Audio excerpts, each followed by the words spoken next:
இதோ நான் தேசத்தின் மேல் பஞ்சத்தை அனுப்பும் நாட்கள் வரும். ஆகார குறைவினால் உண்டாகிய பஞ்சம் அல்ல, ஜலக்குறைவினால் உண்டாகிய தாகமும் அல்ல. கர்த்தருடைய வசனம் கேட்க கிடையாத பஞ்சத்தை அனுப்புவேன் என்று கர்த்தராகிய ஆண்டவர் சொல்லுகிறார். கிறிஸ்து வரும் முன்பு நடக்கும் அநேக அடையாளங்களை உலகில் ஒவ்வொரு வசனமும் தவறாமல் இன்றைக்கும் அது நிறைவேறி கொண்டிருக்கிறது. அப்படிப்பட்ட இறுதி காலத்தில் இந்த உலகம் போய் கொண்டிருக்கிறது. அதில் ஒரு அடையாளம், தேவனுடைய அழியாத ஜீவ சத்தியத்தை கேட்க முடியாத பஞ்ச காலங்கள் வரும் என்று தேவன் சொல்லியிருக்கிறார். இன்றைக்கு ஏராளமான சபைகளில் வேதாகமத்தை திறந்து தேவ சமூகத்திலிருந்து பெற்றுக்கொண்ட வேத சத்தியங்களை போதிப்பதோ, பாவத்தை கண்டித்து உணர்த்துவதோ, ஜனங்களை மனம் திருப்பி அழைப்பதோ, அதன் வழியாகவே அவர்கள் ரட்சிப்பையும் ஆசீர்வாதத்தை பெறுவார்கள் என்று சத்தியத்துக்கு நேராக கண்டித்து உணர்த்தும் போதனைகள் எல்லாம் இன்றைக்கு குறைந்து விட்டது. ஆசீர்வாதம் அபிஷேகம் என்று சொல்லி ஜனங்களுக்கு ஆசை காட்டி வெறுமனமே ஆசீர்வாதம் அபிஷேகம் என்பதற்கும் அநேக நேரங்களை எடுத்து விடுகிறதை காணலாம். சில இடங்களிலெல்லாம் அவர்களை பரவசப்படுத்தி அதிக சத்தம் போட வைத்து அவர்கள் ஜெபம் என்ற பெயரில் நிறைய சத்தங்களை எழுப்பி அப்படியே அநேக நேரங்களை எடுப்பதை நாம் காணலாம்.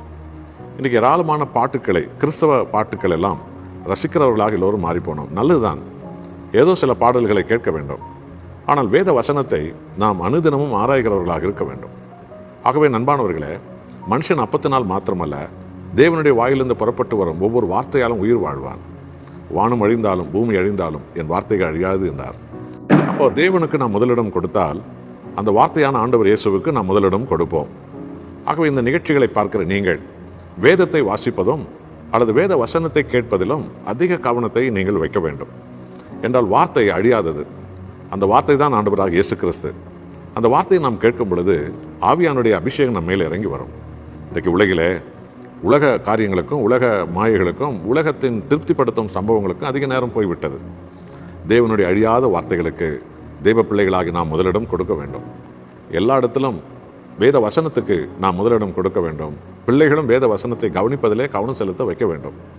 என்றால் அழியாத வார்த்தை தேவனுடைய வார்த்தை. ஆகவே பஞ்சம் வருகிறது, வேதத்தை கேளாதபடி பஞ்சம் வருகிறது.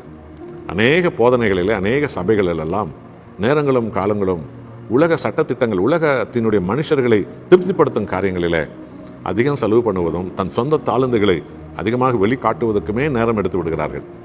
தேவனுடைய வசனத்தை ஆழமாய் சுட்டி காட்டி அந்த வசனத்தின்படி தான் நாம் வாழ வேண்டும். தேவனுடைய வார்த்தை தான் அவசியம். நமது ஆவி ஆத்ம சரீரத்தை உயிர்ப்பது வேத வசனம்தான். நம்மை அபிஷேகிப்பது வேத வசனம்தான். நம்மை சுகமாக்குவது வேத வசனம்தான். நம்மை பரிசுத்தப்படுத்துவதும் வேத வசனம்தான். சத்தியத்தை அறிவீர்கள், சத்தியம் உங்களை விடுதலையாக்கும் என்றார் ஆண்டவராக இயேசு. அப்போ சத்தியத்தை நாம் அறிவதில் அதிக வாஞ்சியை நாம் கொடுக்க வேண்டும் அல்லவா?